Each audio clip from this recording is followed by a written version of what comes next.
আরজিকর ঘটনার প্রতিবাদে শুক্রবার 12 ঘন্টার ধর্মঘটের ডাক দিয়েছে এসইউসিআই। আজ সকাল 6টা থেকে বিকেল 6টা পর্যন্ত রাজ্য ধর্মঘটের ডাক দেওয়া হয়েছে। এদিন সকাল 6:30 পর্যন্ত বালুরঘাট সহ দক্ষিণ দিনাজপুর জেলায় মিশ্র প্রভাব পড়েছে। সকাল থেকে বেসরকারি যানবাহন চলছে না বললেই চলে। ফাঁকা বালুরঘাট পৌরসভার বাসস্ট্যান্ড, যদিও সকাল থেকে সরকারি বাস চলাচল করছে। সকাল থেকে শহরের রাস্তায় টোটো চলছে। সকাল থেকে বেশ কিছু দোকান খুলেছে, রাস্তাঘাটে লোকজন আছে। বেলা বাড়লে ধর্মঘটের প্রভাব কতটা পড়বে তা পরিষ্কার হবে।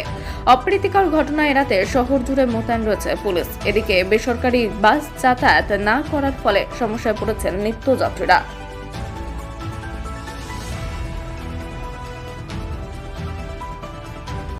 12 ঘন্টার বন্ধ রেখেছে এসেছে আরজিকর কাণ্ডের প্রতিবাদে। কি দেখছেন, বাস স্ট্যান্ডে কি সব রকম গাড়ি চলছে?